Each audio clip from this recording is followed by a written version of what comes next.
2007, a jury convicts Christopher Edwards of second-degree murder. There's no body, no recovery, no direct proof of how Jessica O'Grady died.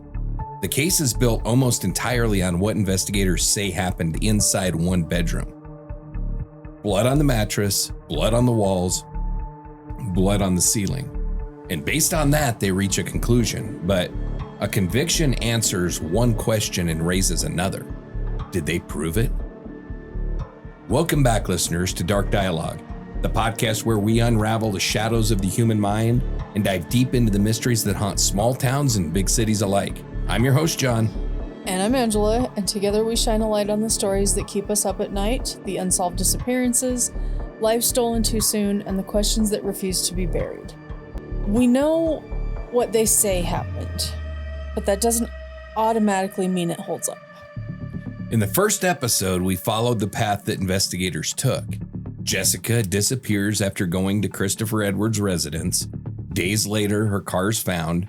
Inside his bedroom, they find her blood, and based on that, they make an arrest.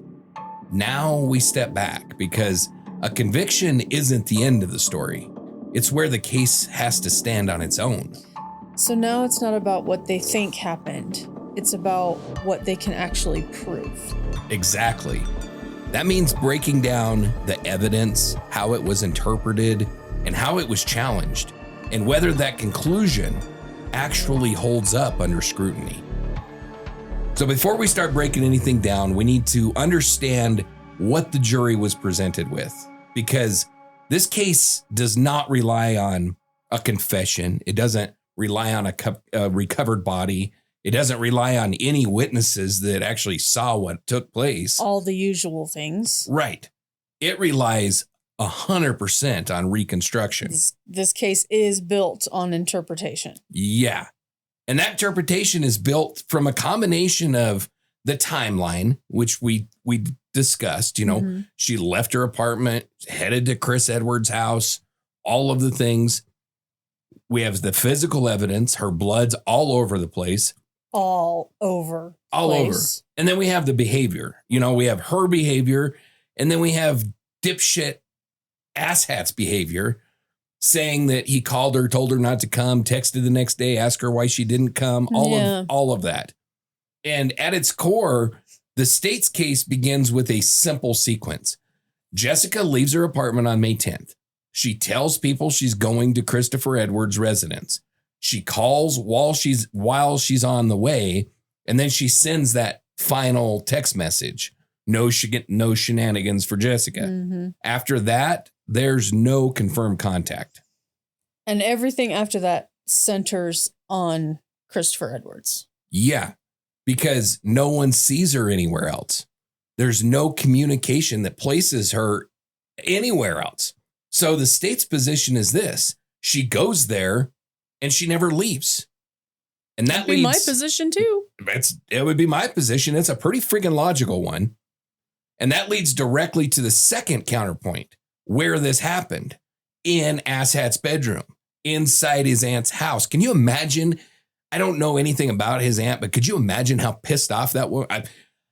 If one of my nephews or nieces was living with me, they would have to lock them up to keep them safe. Mm-hmm. I'm saying one that. Would hope she feels that way. Yeah. Well, I don't know. She was open to the search of her house and everything. So there's nothing that makes me think that she was anything but just floored. Yeah. And that becomes the focal point, his aunt's house. Exactly. When investigators search that room, they find physical evidence.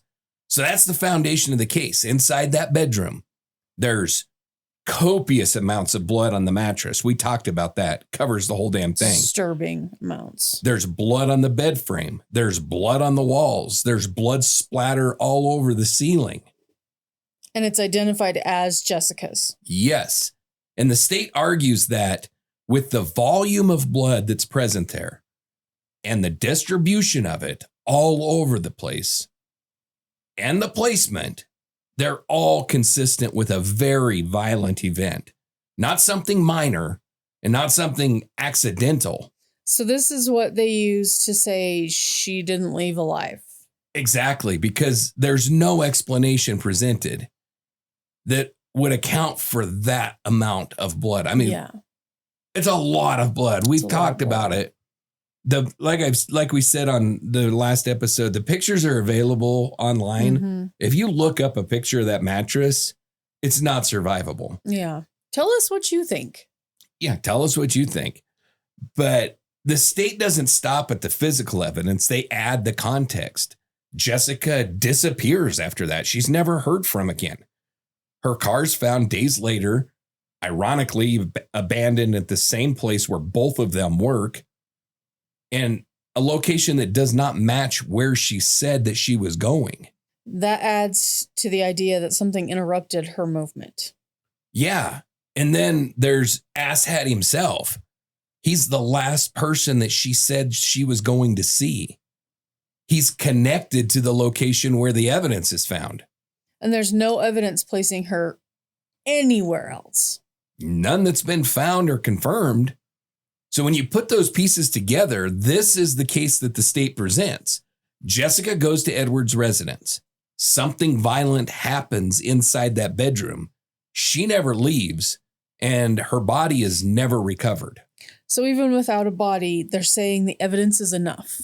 Yes, it's enough to conclude that Jessica O'Grady was killed inside of that room and that Christopher Edwards is responsible.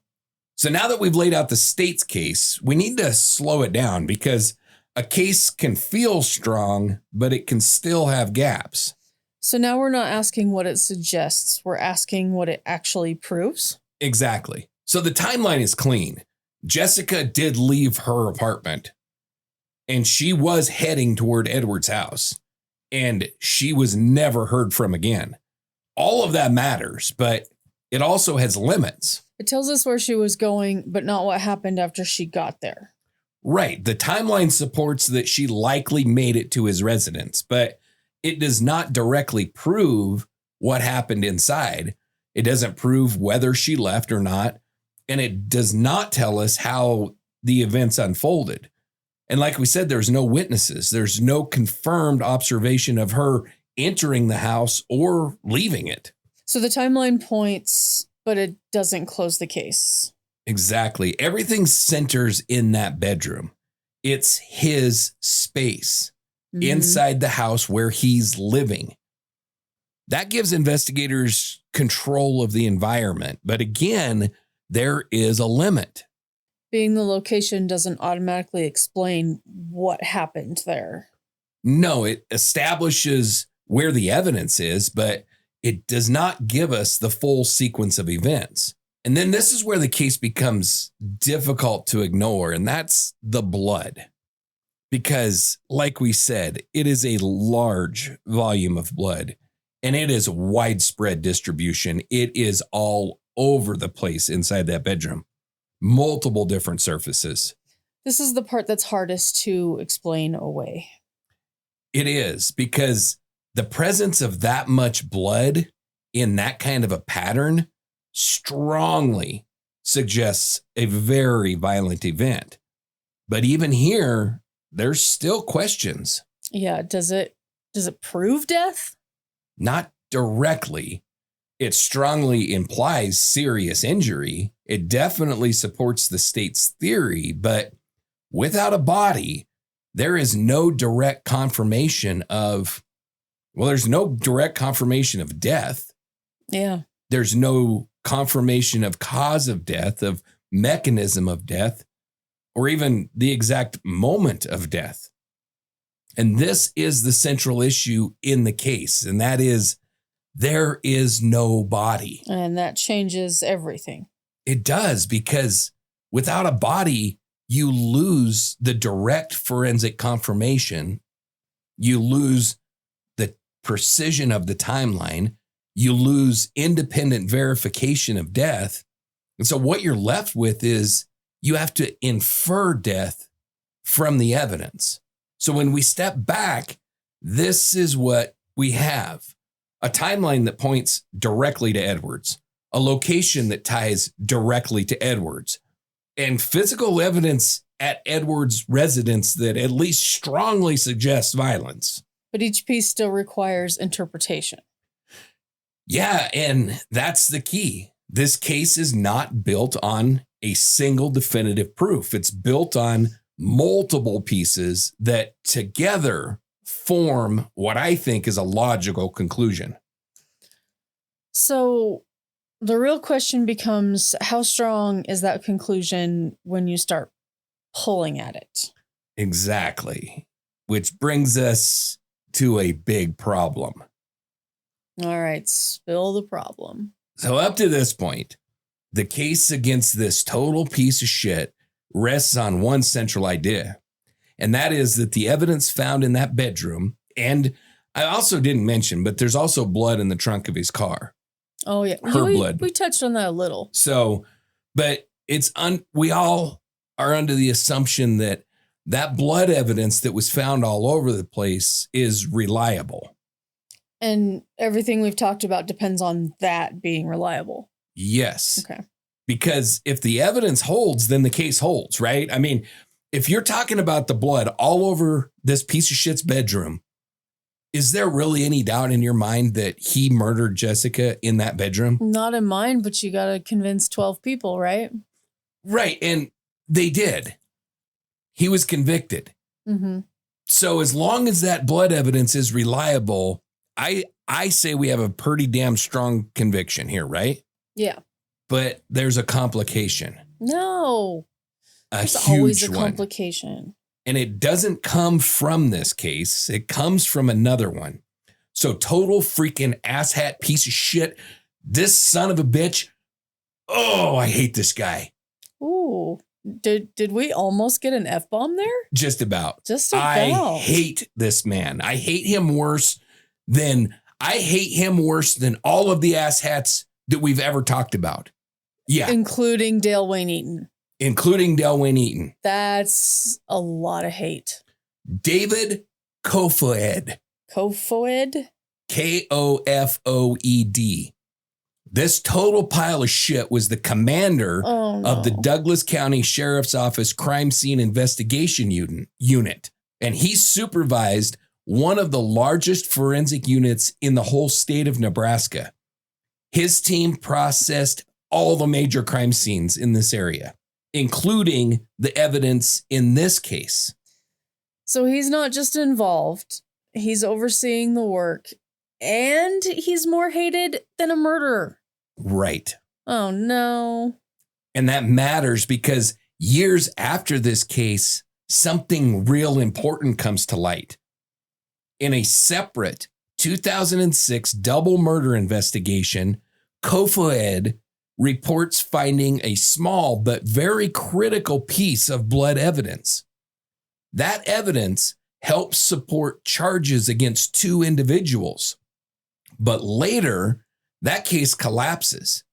The suspects are cleared. Totally different perpetrators are identified, and an investigation determines that Kofoed planted the blood evidence. He actually put evidence into the case. Yes, a court finds beyond any reasonable doubt Son of a bitch. that this total piece of shit tampered with evidence. And he planted evidence in the car of these two teenage kids to convict them of murdering their family members. And they were totally innocent. Totally innocent. He's convicted of a felony. The piece of shit is sent to prison. This is not an allegation. It is actual, proven in court evidence of tampering with evidence. And the conviction, obviously, it changes how people look at cases, all the cases. Yeah. And this is why I hate this son of a bitch so much worse than like a single murderer. Mm-hmm. Because this total asshat, not only do we have to wonder, are there innocent people in prison because of this son of a bitch? Yeah. But then now you have all of these murderers that are actually murderers. I think Chris Edwards is a total asshat murderer. Mm-hmm. But now you have like a whole freaking state full of murderers where everybody's like, well, he worked on my case, so I'm not guilty. He worked on my case. And then you have all these people that are like, well, I wonder, I mean, if he freaking planted evidence in this case. I don't know if there's anything worse than a law enforcement professional like this son of a bitch, because their grasp is so large. Yeah. Like the worst of the worst, Ted Bundy, pick one. John Wayne Gacy, he had like 33, I think, murders. They touch like 33 lives, and then that gets exponentially larger as you talk about the families affected. And I'm not taking anything away from that, but over the course of a career for a commander, you're talking hundreds of cases. Yeah. Anything he ever had eyes on, hands in. And you seriously have to wonder, was this a one-time thing? Yeah. Or is this a career-long, I decide who committed the murder and then I just make the evidence fit? Yeah. Like God complex. Where does this, this is not like tunnel vision. This is not like a dipshit cop. This is a convicted felon. The son of a bitch actually planted evidence where no evidence existed. That's way different than like tunnel visioning in on. I mean, this is worse than the West Memphis 3. This is worse than all the innocent cases that we talk about. This is worse because it's not like they took the evidence that they had, good, bad, or indifferent, put it before a jury, and the jury was a bunch of dumbasses that said, I believe it was a satanic murder too. Mm-hmm. This is, you actually invent shit that didn't exist and put that before a jury. I mean, I'm on a huge soapbox with this guy, but I hate him so much. So now the question becomes, could something like that have happened here? And I'm scared to ask because you're going to explode, probably. Yeah, that's exactly the question, because Kofoed's unit was involved in processing the evidence in Jessica O'Grady's case. And after his conviction, Edwards' defense obviously raises that issue on appeal. Of course they do. Who wouldn't? I know, but still. And arguing that the evidence could have been planted or manipulated or introduced after the fact. That argument is taken to court, and the courts address it directly. They acknowledge Kofoed's misconduct is real. He's a piece of shit. No doubt about it. And his conviction is serious, and it raises legitimate concerns with every case that he was involved in. So, 2 questions. Yes. How long is he in jail for? I didn't look. I don't know. I mean, it was a substantial conviction, but I don't know how long he was sent to jail for. Okay. And they don't ignore it in this case. No, but they also look at the evidence that's in this case specifically. So, an appellate court is not just going to say, because the arresting officer, or because the investigating officer, or because the crime scene analyst, or whoever it is was a total piece of shit, you're all innocent and we're just going to open the prison doors. They look at the evidence and thank goodness. Yeah. And they find the substantial blood evidence was documented. Like the case that he was convicted in literally was like a drop of blood in the trunk of a car. What did he do? Carry barrels of blood into Edwards' apartment? Yeah. I mean, we're not talking about a drop of blood here. We're talking huge amounts of blood. Mm-hmm. And the court also found that the blood evidence was documented by multiple investigators, not just Kofoed and not just his team. And they talked about the entire scene itself. We've got blood, like I said, everywhere. And all of that was present before any claim of tampering was ever raised. And there's absolutely zero proof that any evidence was fabricated in this case. So there's no actual evidence that he planted anything in this case. Correct. The courts ultimately ruled that there is no provable act of evidence tampering in Edwards' case, and they reject his claim. So now we have 2 things that are both true at the same time. We have a forensic supervisor who is a total piece of shit, and was later convicted of planting evidence in another murder investigation. And that's not a small issue. No, but also there's no verified evidence that he did that in this case. So the concern about that is real, but the proof isn't there. Exactly. Okay, good. Once Christopher Edwards is convicted, the case doesn't end, obviously. It moves into appeals. It moves into post-conviction challenges. So now the question isn't what happened, it's whether the conviction will hold up. Exactly. The defense focuses on the foundation of the case. At its core, the argument is there's no body, there's no direct proof of death, and the case relies heavily on interpretation of physical evidence. So they're attacking the same things we just questioned. Yes, but they also go further. They challenge how the evidence was collected, how it was interpreted, and whether it can support a murder conviction at all. And then there's the whole Kofoed issue. His conviction for evidence tampering in another case and his role in processing the evidence here. And that becomes a major part of their argument. It does. They argue that the integrity of the evidence itself cannot be trusted. So when these issues go to court, the courts don't retry the case. We've talked about this before. Appellate courts do not retry the case. They focus on legal errors. And if those errors have anything to do with undermining the actual conviction. So they're not deciding guilt again. They're deciding whether the process was sound. Exactly. And appellate courts are very narrow. You know, they don't go broad. They look exactly at the arguments in the case, nothing more. And so it can be frustrating, but it's how the system is designed. In reviewing a case, the courts look at several key points. They look at sufficiency of evidence, whether the evidence presented at trial was enough for a reasonable jury to find guilt beyond a reasonable doubt. And the court finds that it was. So even without a body, they say the evidence meets the standard. Yes.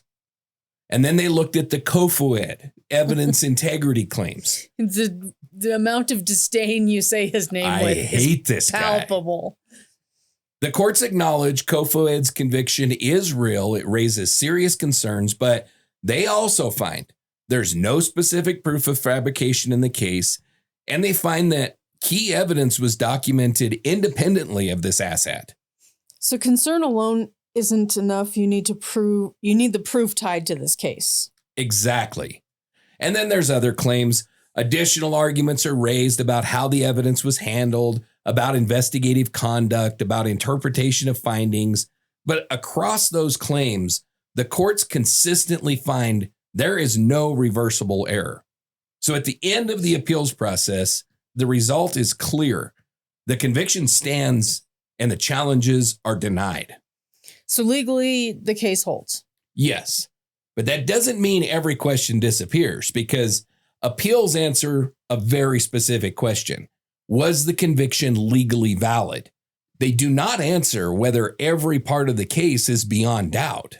So something can be legally sound and still leave questions. Exactly. After everything that we've walked through, this case comes down to weight. Not one piece of evidence, but all of it together. So now it's not about what exists. It's about how much it actually proves. Exactly. Okay. There are parts of this case that are difficult to move away from. Jessica goes to Edward's residence, and she is never seen or heard from again. Her car is found days later in a location where they both work and doesn't match her stated plan. And inside his bedroom, we have tons and tons of blood. The combination is hard to ignore. It is, because taken together, those facts strongly support one conclusion: that something very violent happened in that room and Jessica did not leave.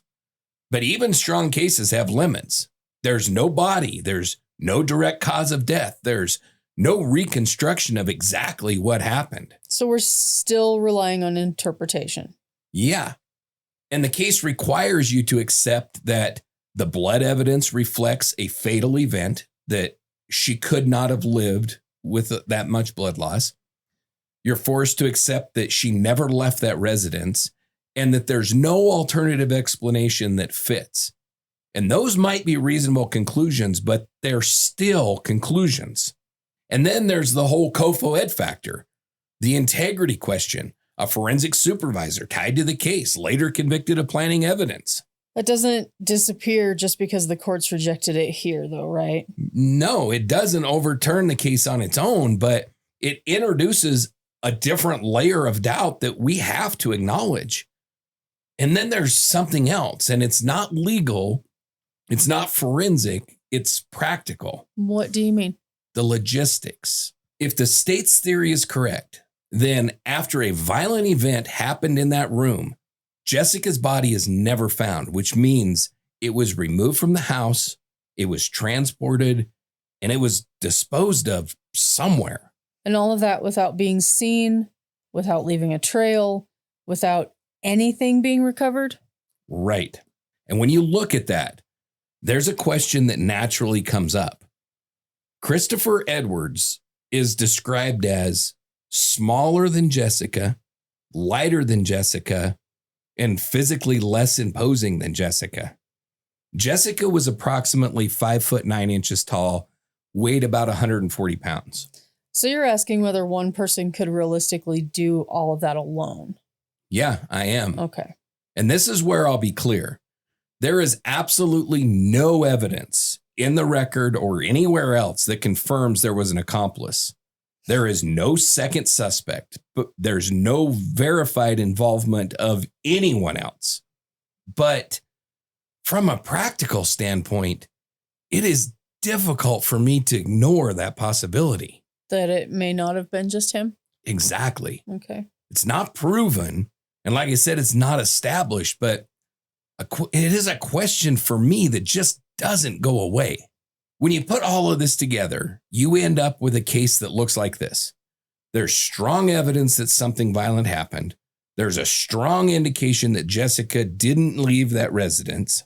But we have gaps in how everything happened and what came after that. Yes. And that's the tension in this case. Because the evidence points in one direction, even if it doesn't answer every question along the way. And after everything else, the timeline, the evidence, the challenges, the appeals, you're left with a decision, not about what's possible, but about what's most likely. So where does that leave you? It leaves me here. I believe something violent happened in that room. That amount of blood, the way it was distributed, the fact that Jessica is never seen again after going there, taken together, that's just not something that I can reasonably explain any other way except this total freaking pile of shit murdered this poor girl. So for you, that part of the case holds? It does. How about for you? I think so too. You're right there with me in the same place. Yeah, he's disgusting. Yes. I mean, I didn't bring it up, but in the appeals process, they tried to claim that it was menstrual blood. Excuse me? Pull up the pictures of the mattress. I have. No, I'm talking to the listeners. Oh.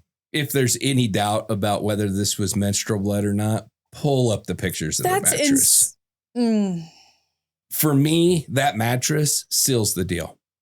If I was on the jury and I was showing that mattress and I was told this son of a bitch flipped this mattress over and then slept on it for several nights after the fact, he's guilty. Boom. Mm-hmm. He's guilty on that mattress for me all by itself.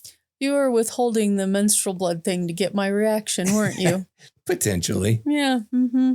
And then you add in the blood splatter all over the place, the blood on the ceiling, the blood on the sword, the blood on the towels and stuff that were found in the garage, the whiteout and white shoe polish and shit that we have video of this guy purchasing. I mean, for me, there's zero doubt. There's no doubt at all. I'm very comfortable, confidently saying Chris Edwards murdered Jessica O'Grady.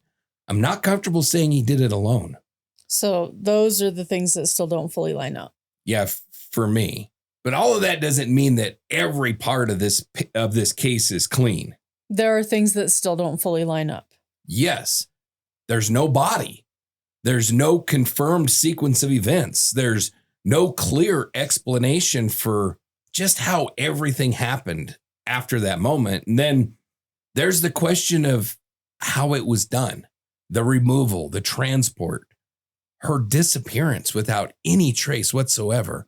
That's not easy to do. And whether or not it could have been done by just one person. Yeah, that's something that I really struggle with.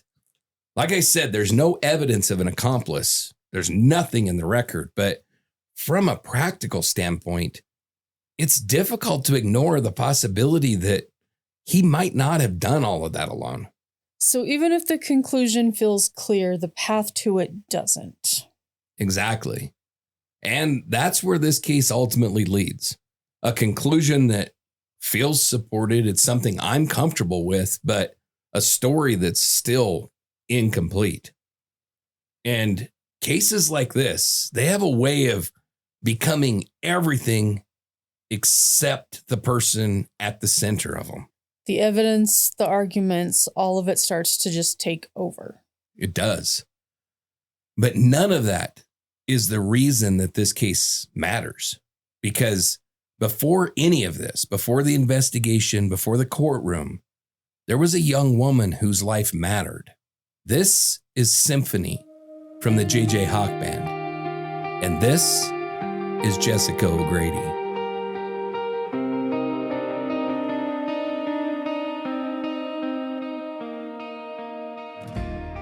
Jessica Jo O'Grady was 19 years old, an age where life is still opening up, where the future isn't fixed but full of possibility. She was a young woman in the middle of becoming who she was going to be. Not finished, not defined, still moving forward. Jessica had already begun to shape the path in quiet, meaningful ways.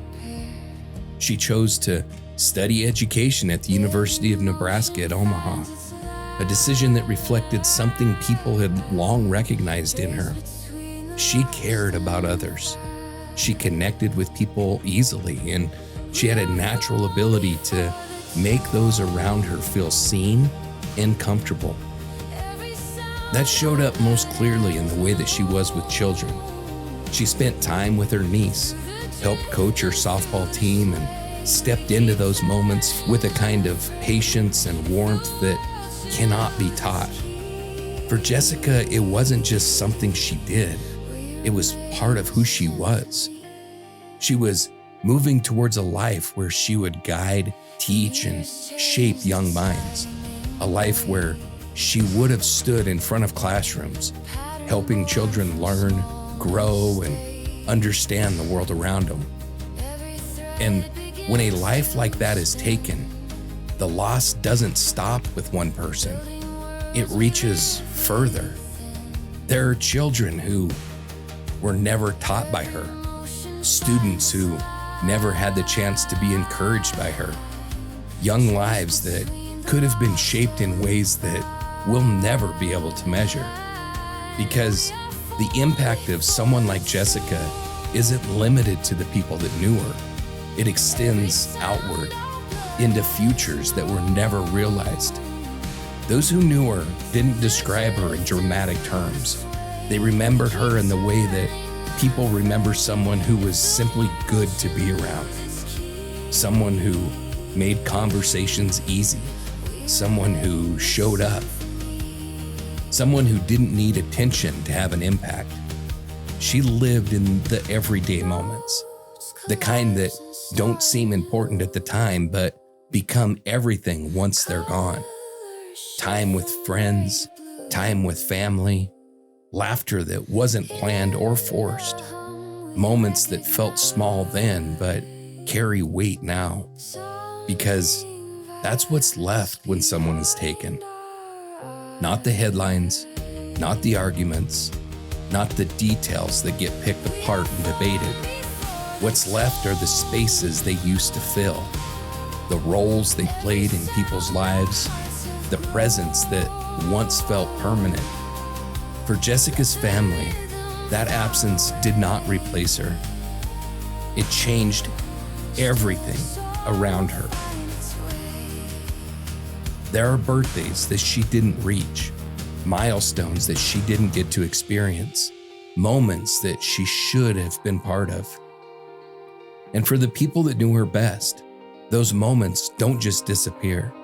They stay quietly, consistently, because when someone is taken at that point in their life, you're not just losing who they were, you're losing who they were still becoming. Jessica O'Grady had a future that was still taking shape. She had direction, she had purpose, and she had people who loved her. Even now, years later, that love remains in memory, in absence, in the lives of people who continue to carry her with them. Because while cases may be argued and analyzed, the truth of a person's life is not defined by how it ended. It's defined by who they were. And Jessica O'Grady was someone who mattered.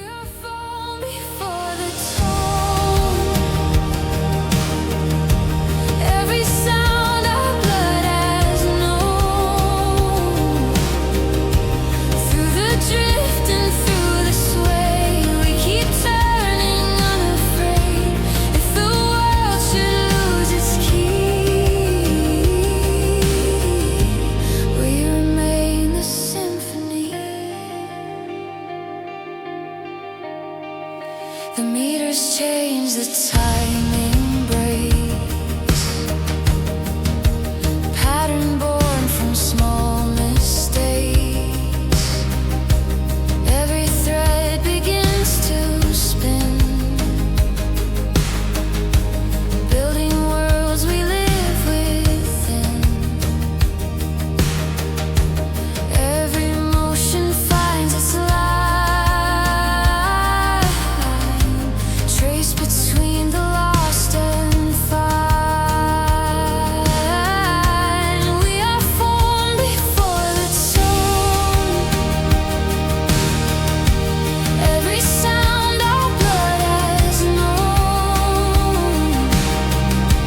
Through the drift and through the sway, we keep turning unafraid. If the world should lose its key,